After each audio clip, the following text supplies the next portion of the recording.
Assalamualaikum warahmatullahi wabarakatuh. Perkenalkan, nama saya Farhan Nurul Gumilang, NPM 207006034, mahasiswa program studi informatika Fakultas Teknik Universitas Siliwangi. Nah, di sini saya akan mempresentasikan mengenai tugas dari praktikum basis data, di mana saya akan membahas materi mengenai 3 modul. Nah, untuk modul yang pertama ini mengenai pengenalan database. Kemudian yang kedua ini saya akan membahas mengenai Data Definition Language atau DDL, dan yang ketiga adalah DML atau Data Manipulation Language gitu ya. Langsung saja saya akan membahas modul yang pertama mengenai pengenalan database. Tentunya di sini ada sejarah database ya. Jadi sejarah database-nya itu seperti ini ya. Jadi sejak zaman dulu tuh basis data atau database sudah menjadi fokus yang utama pada aplikasi gitu. Pada awal tahun 1960, Charles Bassman tuh di perusahaan General Electric mendesain generasi pertama DMS itu yang disebut penyimpanan data terintegrasi atau Integrated Data Source gitu ya. Menurut sejarah, sistem pemrosesan basis data terbentuk setelah masa sistem pemrosesan manual dan sistem pemrosesan berkas.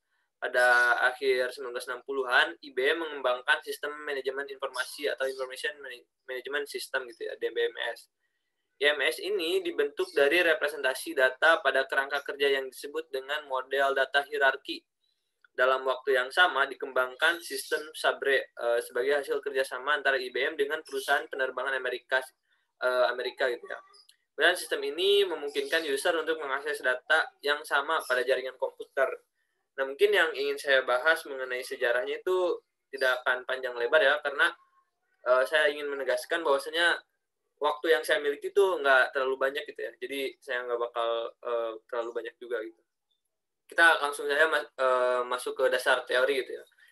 Jadi database ini atau basis data adalah sekumpulan data yang disimpan secara sistematis di dalam sebuah komputer yang dapat dimanipulasi menggunakan sebuah perangkat lunak untuk menghasilkan informasi. Nah, basis data menjadi penyimpanan yang penting karena dapat mengorganisasi data, menghindari duplikasi data, menghindari hubungan antar data yang tidak jelas, dan update yang rumit. Perangkat lunak yang digunakan untuk mengelola dan memanggil query basis data disebut sistem manajemen basis data atau database management system, yang sering kita singkat gitu ya, DBMS gitu ya. Nah, DBMS ini punya kehandalan gitu.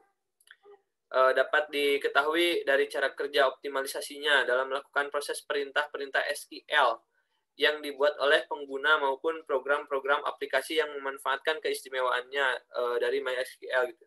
Ini yang pertama diantaranya adalah adanya portabilitas. Nah, portabilitas MySQL ini dapat berjalan stabil pada berbagai sistem operasi. Kemudian ada open source. Open source ini didistribusikan sebagai open source supaya bisa digunakan secara gratis gitu ya. Kemudian ada multi user juga. MySQL ini dapat digunakan oleh beberapa user dalam waktu yang bersamaan tanpa mengalami masalah. Kemudian ada perform tuning, itu memiliki kecepatan yang baik dalam menangani query sederhana. Dengan kata lain, dapat memproses lebih banyak SQL per satuan waktu. Ada juga ragam tipe data. Kemudian perintah dan fungsi. MySQL ini memiliki operator dan fungsi secara penuh yang mendukung perintah select dan where dalam perintah atau query gitu. Kemudian ada keamanan juga. Di MySQL ini memiliki beberapa lapisan keamanan seperti password yang terenkripsi. Kemudian ada skalabilitas dan pembatasan. Kemudian konektivitas, lokalisasi, antarmuka, klien, dan peralatan struktur tabel. Sebenarnya keunggulan-keunggulan dari DBMS ini masih banyak ya. Mungkin saya tidak akan membahas terlalu panjang lebar karena mungkin ya waktu itu ya. Langsung saja kita bahas ke modul yang kedua mengenai Data Definition Language atau DDL. Jadi, SQL ini memiliki kepanjangan struktur query language, digunakan sebagai antarmuka dalam pengelolaan data. SQL merupakan bahasa komprehensif untuk basis data sehingga dibuat standar bahasa SQL oleh ANSI atau American National Standard Institute dan ISO, International Standard Organization.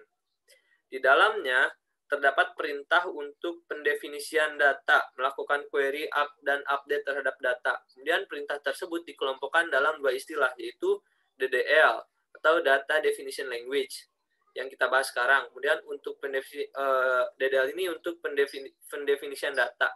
Dan ada juga DML atau Data Manipulation Language untuk melakukan update dan query. Nah, DML ini nanti kita bahas di modul yang ketiga ya. Kemudian ada tipe data numerik di dalam DDL ini. Ada tiny int, small int, medium int, dan sebagainya. Kemudian ada juga tipenya itu int atau integer gitu. Kemudian begin, float, double, decimal, dan yang lainnya gitu ya. Kemudian ada juga tipe data string. Di mana salah satunya yang sering kita pakai adalah char, varchar gitu. Tiny lob, tiny blob, medium blob, long blob, tiny text, dan itu masih banyak lagi juga. Kemudian ada juga tipe data tanggal dan jam, ada date time gitu ya.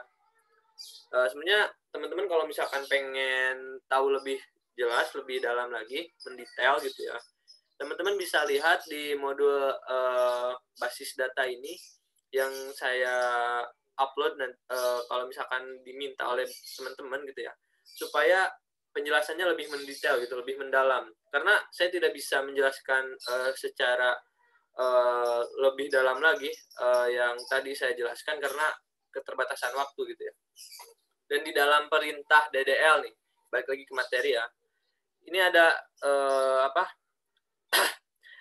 DDL ini merupakan kelompok perintah yang berfungsi untuk mendefinisikan atribut-atribut basis data, tabel, atribut atau kolom, batasan-batasan terhadap suatu atribut, serta hubungan antar tabel. Yang termasuk dalam kelompok DDL ini adalah create, alter, drop. Nah, di sini ada kita bisa membuat database gitu ya. Caranya ini ada, teman-teman bisa lihat sendiri ya. Kita bisa membuat database, menghapus database, kemudian membuat tabel, menghapus tabel. Itu tergantung bagaimana kebutuhan kita gitu ya. Ini bisa disesuaikan lagi gitu. Kita maunya bikin apa gitu. Kemudian bisa juga menghapus primary key pada tabel, menambahkan primary key pada tabel gitu ya. Sebenarnya masih banyak gitu ya keuntungannya dalam DDL ini begitu ya. Dan mungkin saya tidak bisa, saya sebenarnya ingin menjelaskan lebih detail gitu ya, cuman ya tadi gitu ya waktu ya. Langsung saja mungkin kita bahas ke modul yang ketiga, yaitu mengenai DML atau Data Manipulation Language. Jadi DML ini adalah kelompok perintah yang berfungsi untuk memanipulasi data dalam basis data, misalnya untuk pengambilan, penyisipan, pengubahan, dan penghapusan data. Perintah yang termasuk dalam kategori DML adalah insert, delete, update, select. Nah, insert ini digunakan untuk menambahkan baris baru pada suatu tabel. Caranya seperti ini, banyak ya, teman-teman bisa lihat gitu ya. Kemudian setelah insert, ini banyak sekali contoh-contohnya ya. Kemudian ada juga delete. Nah, delete, misalkan delete from nama tabel. Itu untuk menghapus tabel gitu ya. Itu banyak sekali contoh-contohnya, teman-teman bisa lihat ya semuanya. Kemudian ada update juga. Nah, update ini untuk apa sih digunakannya gitu? Nah, update ini digunakan untuk mengubah isi data pada satu atau beberapa kolom pada suatu tabel. Jadi teman-teman bisa memperbarui gitu ya isi data pada tabel tersebut gitu. Nah, caranya seperti ini banyak sekali contoh-contohnya gitu ya. Teman-teman bisa lihat aja nanti. Kemudian ada juga setelah update ini ada select. Select ini digunakan untuk menampilkan isi dari satu tabel yang dapat dihubungkan dengan tabel yang lainnya. Menampilkan data untuk semua kolom menggunakan asterik atau bintang yang kita tahu gitu ya. Itu. Nah, contohnya seperti select spasi asterik spasi from, kemudian tulis nama tabelnya apa gitu ya. Nanti akan muncul gitu. Dan jangan sampai lupa juga penulisannya harus ada titik koma di akhir ya. Kalau misalkan nggak ada, mungkin bisa error. Nah, mungkin untuk penjelasan dari ketiga modul ini cukup sekian. Saya ucapkan terima kasih atas teman-teman yang sudah memperhatikan. Dan saya mohon maaf atas segala kekurangannya. Wabillahi taufiq wal hidayah. Wassalamualaikum warahmatullahi wabarakatuh.